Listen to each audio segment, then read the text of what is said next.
Donc, les patients et les personnes vont venir chez vous avec une demande. D'accord ? Donc, exemple, j'ai une phobie de l'avion. Et nous allons déterminer si c'est la bonne pièce du puzzle sur laquelle nous pouvons travailler. Donc, la personne va venir avec une demande. Parfois, ça sera effectivement ça que nous devons traiter, et parfois pas. Donc là, ça veut dire que nous allons devoir nous reposer sur l'histoire de vie de la personne. L'histoire de vie de la personne, c'est ce qu'on appelle l'anamnèse, et aussi la ligne du temps. C'est une technique particulière de prise de notes sur l'histoire de vie de la personne qui nous permet de repérer quelles sont les pièces du puzzle que nous devons travailler réellement, de repérer les mécanismes de défense, donc de repérer les traumas, mais également les symptômes qui peuvent être générés par ces traumas, par ces épisodes que je n'arrive pas à neutraliser. Quand j'ai cette ligne du temps, je peux établir normalement mon plan de traitement parce que je sais, à partir de ça, si j'ai affaire à un trauma simple, complexe, avec ou non blessure d'attachement, et donc je sais si je dois aller dans le passé tout de suite ou rester dans le présent, puis seulement aller dans le passé, et puis faire cette fameuse futurisation. Quand j'ai ce plan de traitement, je peux donc choisir ma cible. Et là, ça devient mon plan de session. Donc, en session, la personne vient avec un sujet. Est-ce que c'est bien ça que je dois travailler ou pas ? Si c'est celui-là, je vais donc le cibler. Et donc, pour cibler, je vais faire ceci. Je vais demander à la personne de me dire, dans sa vie réelle, quel est l'événement le plus fort qui représente cette croyance ou ce blocage ou cette souffrance. Parfois, elle va venir avec un événement directement, parfois elle va venir avec une demande plutôt en lien avec une croyance, on appelle ça une cognition du style « je suis nul, je n'ai pas confiance en moi, je manque d'affirmation de moi, je ne prends pas ma place » et des choses comme ça. D'accord ? Si je peux aller dans le passé, je vais dans le passé. Si je dois rester dans le présent, je trouve dans le présent comment ça se traduit cet événement du passé qui me mange et qui me ronge encore et aujourd'hui l'esprit ou génère du stress. Lorsque j'ai ça, je vais demander à la personne de penser à une situation précise et dans cette situation précise, le moment le plus difficile. Soit la personne est visuelle, c'est l'image la pire, soit si elle n'est pas visuelle, ça peut être des mots qui résonnent, le corps, une tension qui apparaît. Donc on va utiliser ce qu'on appelle le VACOG, visuel, auditif, kinesthésique, olfactif, gustatif. Dès que j'ai cette situation précise et le moment le pire de la situation, je vais demander à la personne de vérifier s'il y a bien des sensations dans son corps qui apparaissent lorsqu'il repense à cette image la pire. Ça doit être le cas. S'il y a des sensations, on les note. Est-ce qu'il y en a une qui est plus forte que l'autre ? Si la personne est bien en contact avec son corps, donc les sensations seront là.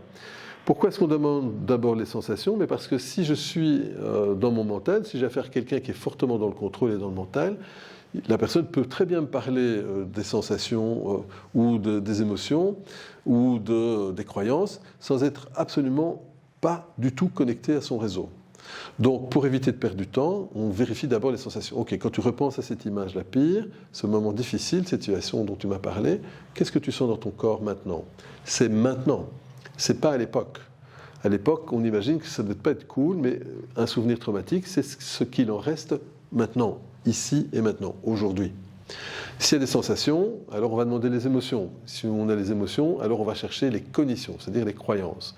Ok, qu'est-ce que cet épisode te fait vivre ou te fait croire à ton propos lorsque tu repenses à cette image la pire, etc. Et donc, on va chercher les cognitions qui doivent être en je. Je me sens impuissante, je me sens trahi, je me sens en danger, je me sens en insécurité, je me sens rejeté. D'accord ? Toujours en je.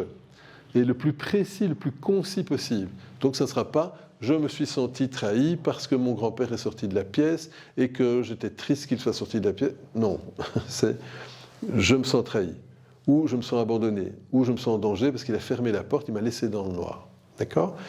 Donc, situation précise d'abord, le moment le plus difficile dans la situation, sensation, émotion, cognition. Et à partir de ça, on va chercher le SUD. On va dire, ok, reprends bien tout cet ensemble-là, à combien ça résonne difficile maintenant lorsque tu penses à ce problème. C'est maintenant. 10, c'est la fin du monde, 0, il n'y a rien. D'accord ? On prend le SUD. On peut demander aussi à la personne de choisir un titre de film. Ok, toute cette scène, comment tu l'appellerais ?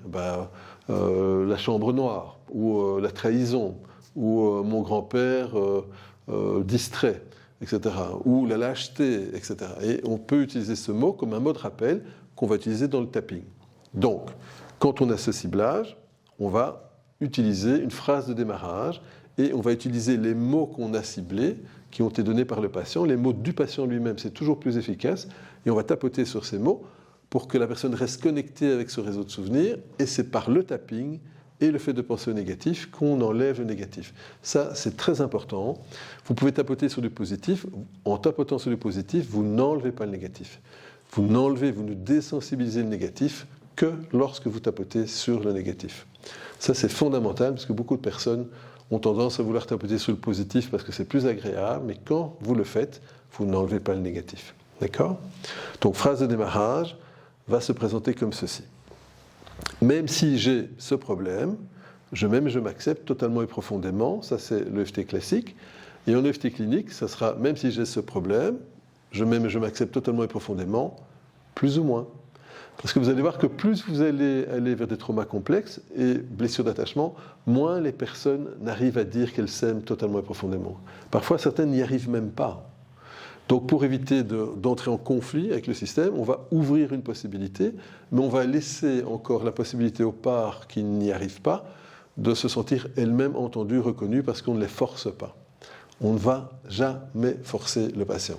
Donc je m'aime et je m'accepte totalement et profondément, plus ou moins. Parfois avec parcimonie, comme dans certaines sessions, vous allez entendre, ou petit bout par petit bout. Comme ça, on ouvre une nouvelle perspective. Quand j'ai fait ça, je commence le tapping. Je peux utiliser le mot de rappel, donc la trahison, ou tous les éléments ciblés. Je reprends l'exemple de la chambre noire. Voilà, même si une partie de moi a eu peur, alors ici, je tapote sur le point karaté, ça c'est EFT classique. Si je fais EFT clinique et que c'était la peur, je pourrais travailler ici sur estomac ou sur le point rein et démarrer ma phrase de démarrage.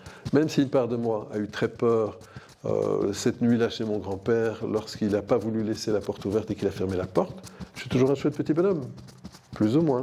Où je m'aime et je m'accepte totalement et profondément, plus ou moins. C'est normal que ça m'ait activé.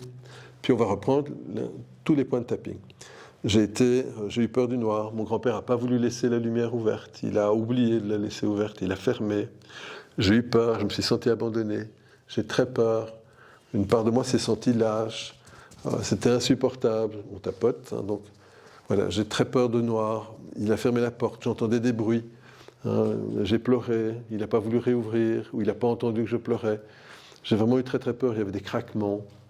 Toute cette peur du noir. Etc. Et donc on va faire des rondes de tapping jusqu'au moment où j'arrive à 0.